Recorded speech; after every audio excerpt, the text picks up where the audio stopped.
Hello. হ্যাঁ শোনো বলো। বলছি যে চলো না আজ কোথাও ঘুরতে যাই। আজ আজ তো আমার হবে না, কাজ আছে, অন্য একদিন যাই। তোমার শুধু কাজ আর কাজ, আমাকে তুমি একটুকু সময় দাও না। রাগ করো না সোনা, দেখো কাজটা তো আমি আমাদের দুজনের ফিউচারের জন্যই করছি নাকি। আমি ওসব কিছু জানি না, আমি ঘুরতে যাব তো যাবই। পসিবল না গো, কাজে যেতেই হবে, কাজ বাদ দিলে হবে না। উফ, কাজ ছাড়া তো কিছুই চোখে দেখো না, একদিন কাজে না গেলে কি হবে শুনি। দেখো তুমি তো ভালো করেই জানো বসে থাকার মতো ছেলে আমি না, আমার কাছে কাজই কর্ম কাজই ধর্ম। হয়েছে থাক, আর কবি হতে হবে না, বুঝে গেছি আমি। যাও তুমি কাজে যাও, আমাকে নিয়ে ঘুরতে যেতে হবে না কোনোদিনও। আচ্ছা রাগ করো না, একটা কথা আছে শোনো। কি? তোমার জন্য একটা শাড়ি কিনেছি, আজ সন্ধ্যেবেলা কাজ থেকে ফিরে এসে তোমাকে দিয়ে আসবো। আবার শাড়ি কেনার কি ছিল? সেদিনই তো দুটো কুর্তি কিনে দিলে। আর কোনো ব্যাপার না, আমার তোমাকে গিফট দিতে খুব ভালো লাগে। বুঝলাম।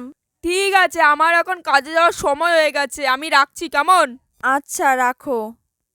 এই নাও তোমার শাড়ি, দেখো তো পছন্দ হয় কিনা। কই দেখি।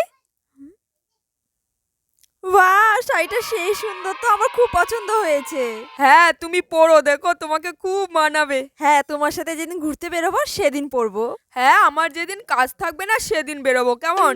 আর তোমার কাজ, যাই হোক, তোমার জন্য একটা সুখবর আছে। সুখবর? কিসের সুখবর? বাবা আমাদের বিয়ের জন্য রাজি হয়ে গেছে আর তোমাকে বলেছে দেখা করতে। কি বলছো, কি সত্যি? হ্যাঁ সত্যি সত্যি সত্যি। তা কবে যেতে বলেছে তোমার বাবা তোমাদের বাড়িতে? তুমি যেদিন ফ্রি থাকবে সেদিনই। আর তাছাড়াও আমি বাবাকে বলে দিয়েছি তুমি কাজ ছাড়া অন্য কিছু তো সময়ই দিতে চাও না, তাই বাবা বলেছে তুমি যেদিন ফ্রি থাকবে সেদিনই আসতে আমাদের বাড়িতে। আর শুভ কাজে দেরি কিসের, তুমি তোমার বাবাকে বলো আমি কালকেই যাব তোমাদের বাড়ি তোমার বাবার সাথে দেখা করতে। সত্যি? হ্যাঁ গো সত্যি। কিন্তু তোমার কাজ। আরে সে কোনো ব্যাপার না, একদিন কাজ ফাঁকি দেওয়াই যায়। তুমি তোমার বাবাকে বলো আমি কালকেই যাব তোমাদের বাড়িতে কথা বলতে। আচ্ছা ঠিক আছে, আমি তাহলে আজ যাই। হ্যাঁ যাও, দেখে শুনে যাও। হ্যাঁ আসি আমি। তোমার বাবাকে বলে দিও আমি কালকেই যাব তোমার বাবার সাথে কথা বলতে।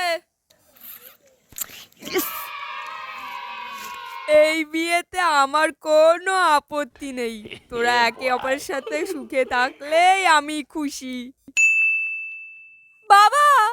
কি হয়েছে মা, কি হয়েছে? বাবা তোমার জামাই। জামাই?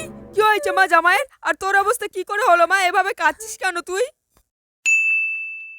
বলছি অনেকদিন তো হলো, আমি এই ছেঁড়া শাড়ি পরে আর কতদিন থাকবো, এবার তো কাজে যাও। উহ, কাজ কাজ করে কানের মাথা খেও না তো। যাও তো যাও, গিয়ে রান্না করো। কি রান্না করব? বিয়েতে যা শাড়ি আর গয়না পেয়েছি ওগুলো তো এতদিন বিক্রি করে করে খেলাম, এখন এই ছেঁড়া শাড়ি ছাড়া আর কিচ্ছু নেই। কিছু নেই তো বাদ দাও, না খেয়ে থাকো। কি বলছিস কি এসব?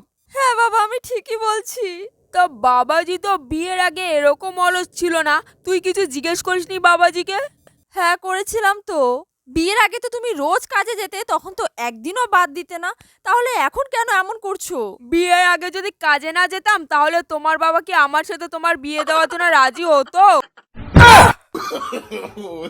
এ কি? বাবা তোমার কি হচ্ছে? বাবা, ও বাবা, বাবা, ও বাবা।